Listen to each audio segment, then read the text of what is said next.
Sissy Broussard. September 1999. Issy Broussard disliked a lot of things. Sis.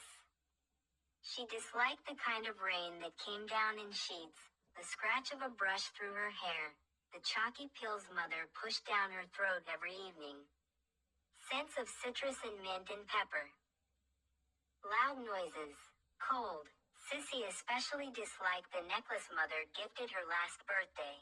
She disliked the way it fit, too tight around her throat, how mother insisted that she wear it, that it looked so pretty on her. She disliked the cool metal clasp that pulled at the hair at the nape of her neck, the glitter the necklace left along the edges of her vision, the silver charm that jangled loud enough to hurt her ears. Especially the ones in the green and white package, she thought in. But most of all, Sissy disliked cigarettes.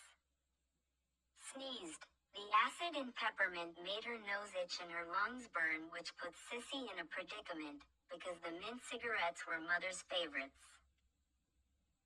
Mother did her best to control the cigarette stink, but she could pump the air inside the house thick with all the glade she wanted and it would still smell like burning menthol, but with the added fumes of vanilla breeze and rainbow potpourri. Sissy let the choker squeeze her throat, pull her hair, clink against her chest because Mother said it was important, but the curling acrid smoke that stunk up her beautiful coat and made her sneeze. That she could not abide. "Don't you go sneaking out tonight," Mother reminded her from behind the acidic fog, forever worried about cranky Mr. Gordon, who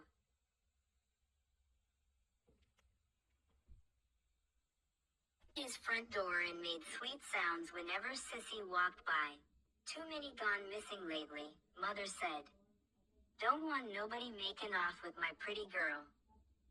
Sometimes Sissy listened to Mother's warnings and sometimes she didn't, but the concern that she'd wandered too close to the old man's porch was wholly unnecessary. Offensive, really, Sissy thought. She disliked Mr. Gordon, with his loud catcalls and coffee stink almost as bad as Mother's cigarettes. His frizzy brown hair and frizzy brown eyebrows and frizzy brown beard. She only ever walked on his side of the road to get a better look at the bird bath on his front lawn, and even that she preferred to watch from the comfort of her favorite reading chair. Aside from a little window shopping, birds were too much trouble for Sissy to bother with. Too much, really, for Mr. Gordon to bother with. If he wanted to invite birds to his yard, he already had a perfectly good nest perched right on top of his head. But Sissy disliked involving herself in anyone else's business almost as much as she disliked anyone involving themselves in hers. And so, after a lazy Sunday spent lounging in her favorite reading chair, caught in a beam of warm September sunshine, she nibbled at the dinner her mother served, enjoyed the clack clack clack of the spinning wheel on her favorite game show, and then, when Mother retired to the back bedroom to smoke herself to sleep, Sissy pushed open the screen door and went out to get some fresh air. The night's warm breath pushed the cigarette odor out of her nose, tickling along her back as she patted down the center of the quiet residential street. Daytime strolls were fun, but when the sun went down, Mother went to bed, Mr. Gordon shut his door, and all the silly birds that flitted about the ugly concrete eyesore in his front yard hid themselves away for the night.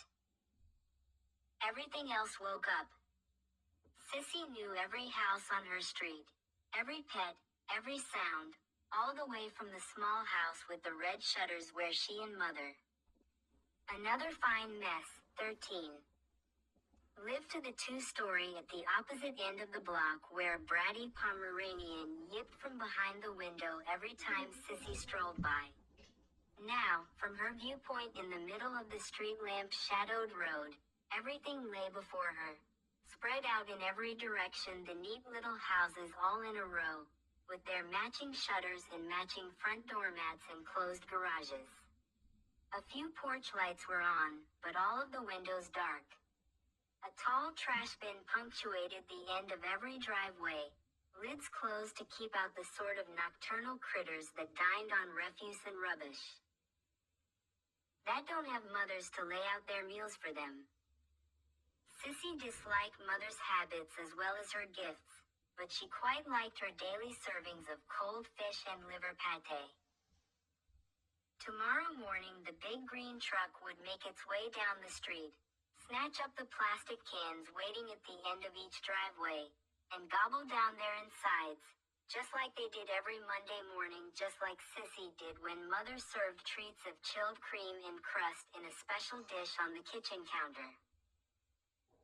She listened to the sounds of night as she passed the tall can at the end of her driveway, the abandoned bird bath 2 doors down on the left, the square tubs the lady across the street always put out one night too early, on green trash night instead of blue recycling night. Sissy crept just outside where the streetlights touched, where the sparkles on her necklace didn't glimmer in her peripheral vision. Her ears quirked at the tiny nicks of squirrel claws on bark, the scuttle of nocturnal critters as they skittered around, the crunch of dry leaves scattered against curb walls. A possum hissed at her as she passed, but Sissy ignored it. A squirrel chittered overhead, but a flick of fur caught her eye. Sissy froze. The stupid silver charm on her neck tinkled at the abrupt stop, then lay quiet against her chest. She stood stock still, the coldest thing in the warm autumn dark, not a wiggle of nose or twist of ear. Her eyes locked on the small tuft of what might be a tail, might be a paw, half hidden behind one of the big green bins at the end of somebody's driveway. She scented the air, whiffs of moldy food scraps, dying leaves, a trace of Pomeranian scat on the downwind, but nothing that smelled like dinner. Moonlight deepened the shadows around the trash can, outlining its edges with thick black borders. Even with her night vision, Sissy couldn't make out the fine details of the brush of fur, but she lowered herself onto her haunches and listened. A twig snapped, a mouse, maybe. The brush of fur moved, became a ball of dark. Raccoon, Sissy guessed as the fur swelled around the moon-shadowed edges of the can and she caught the scratch of nails against asphalt.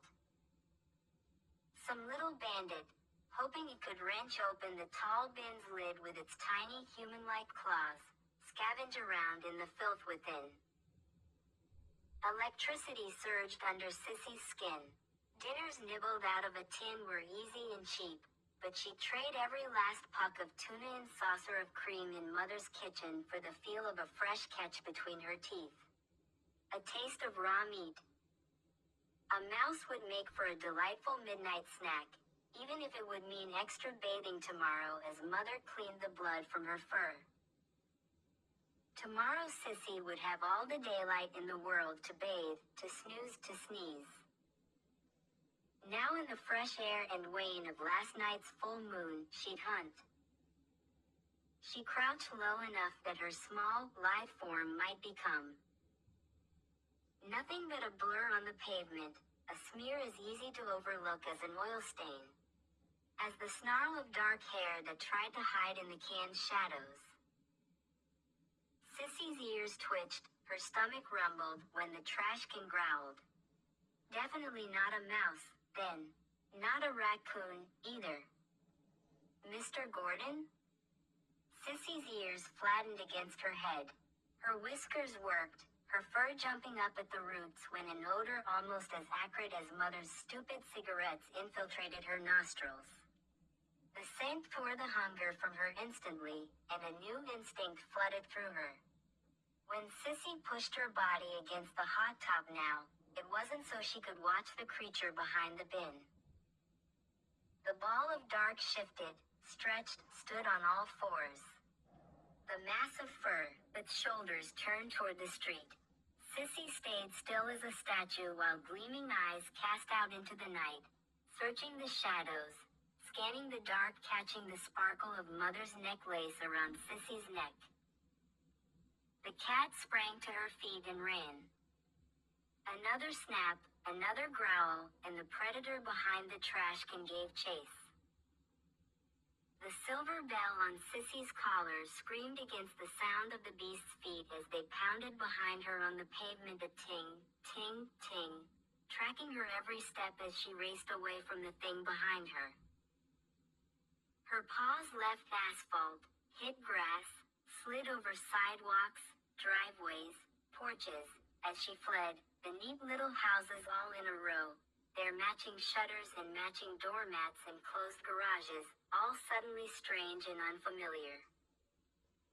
She did not see Mr. Gordon's house, his stupid bird bath. Didn't see the recycling tubs, set out a day early. Didn't see Mother's house with its red shutters.